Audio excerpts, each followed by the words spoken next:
Hey guys, today I'm going to be replacing the alternator on my 67 Mercury Cougar here. It's got a 289 small block Ford in it. So yep, we're just going to go ahead and jump right into it. So the first thing you're going to want to do is go ahead and pull your battery cables off. I'm going to go ahead and pull the battery out because I put a different one in. Just going to usually need a 1/2-inch wrench for that. So there we go. So next thing we're going to do is go ahead and loosen this bottom tensioner bolt here, and then loosen this one on the top, and pop the alternator in and take that belt off. Should both be 9/16 bolts on this.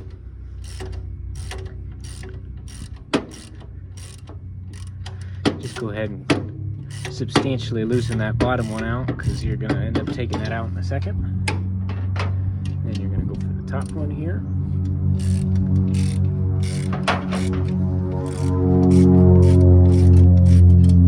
And usually alternator will just fall down like that.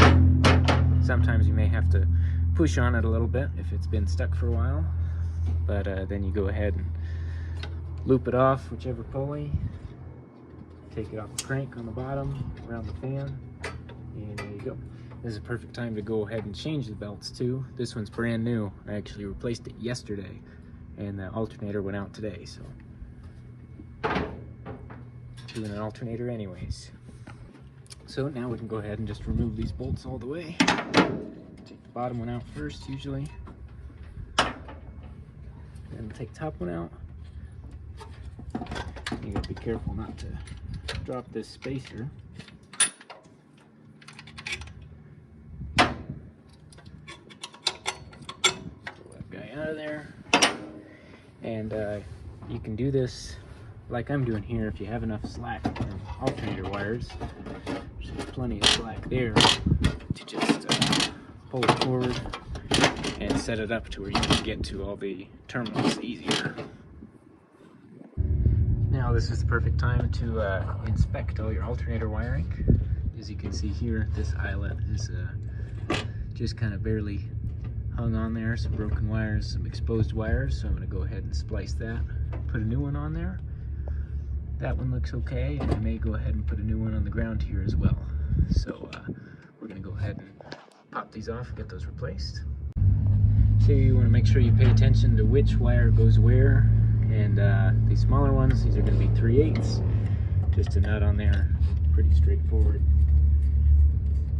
Crack that one off. There's the ground. Another 3/8 for this power wire, this little white one here. Gonna go ahead and drop the nut like that. Pop that one off. And then this big one here is the battery. That's 7/16.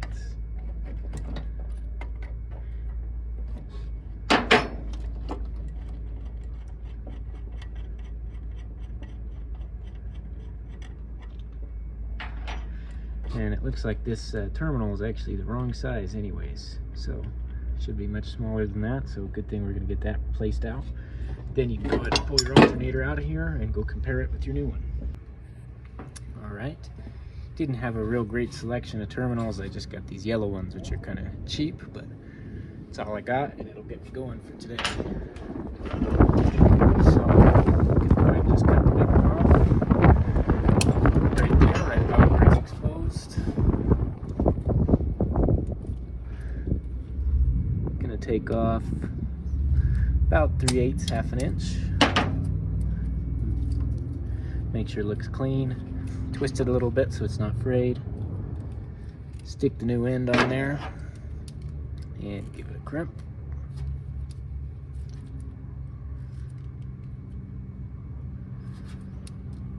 And it's not great, but it's definitely better than what we had on there before. Go ahead and do this other one on the ground.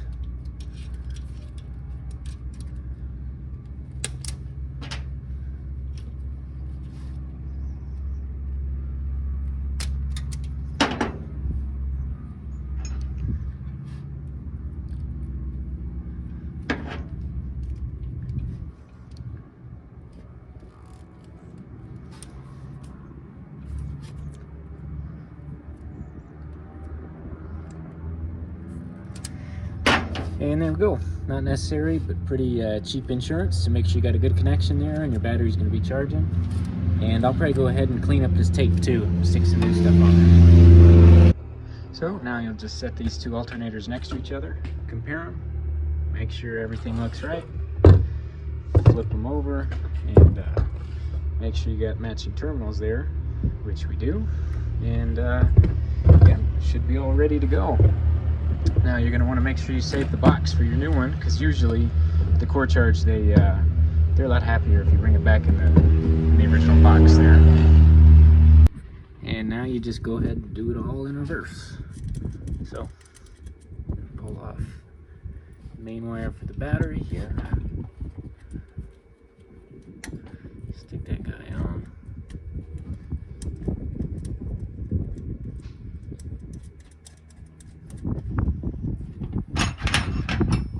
Tighten it up.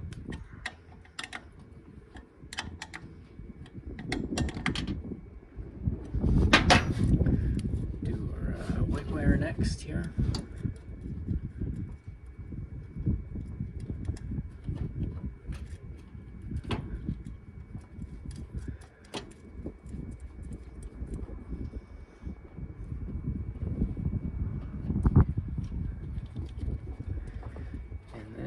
Ground.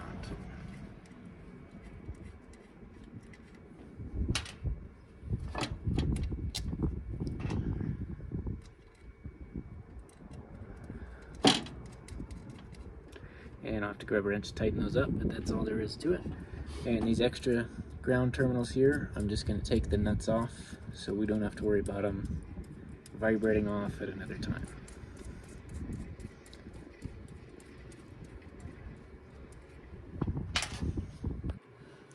So I went back and looked and saw that the ground actually went on this post and not this one, so went ahead and switched that around, got that all tightened up. So now you're ready to make sure these are routed the same way they were, and you're ready to stick it back up there.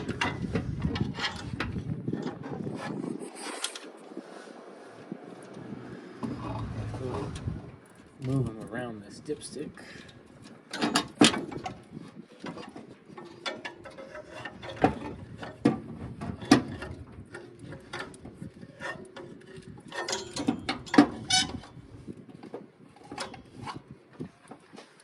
There we go. Then you kind of get it in position where you like it. Take your through bolt and stick it through. Don't forget your spacer if you have one. And get that started. And then take your adjustment bolt and just get that started so you know it's going to track right.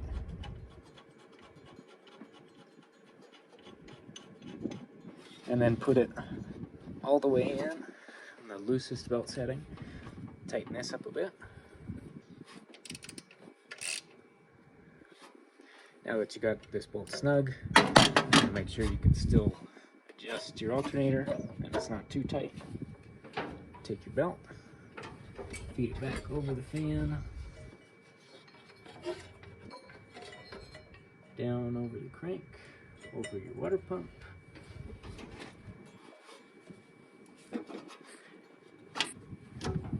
And just pop it on there.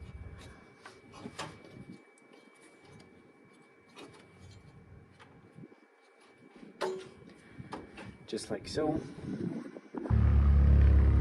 Then you're going to grab yourself a big screwdriver or a real big pry bar or something. Wedge it in here and kind of help your alternator out. Pry it up. Make sure your belt's at your desired tension. I usually go to where it bends, you know, maybe 3/8 of an inch, half an inch or so. You're going to hold tension on it, and with your other hand grab your ratchet and tighten your bottom adjustment bolt.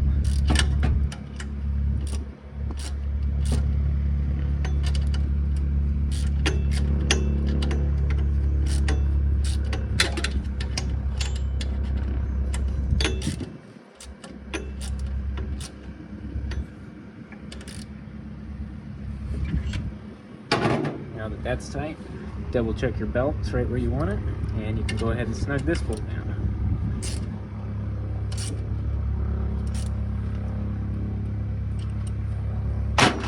Alright, now those are good and tight. Assuming that your battery was dead, you're going to take your freshly charged battery or a new battery and stick it back in here.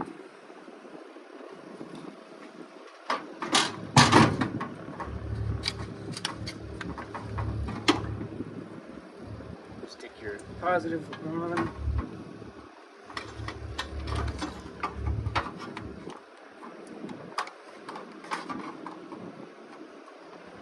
Negative. Make sure everything's all clean now, and tighten up your bolts.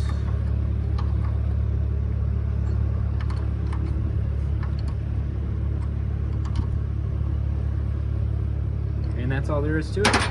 Next step is going to be to start this thing up, and we're going to throw a voltmeter on the battery just to make sure that that's charging.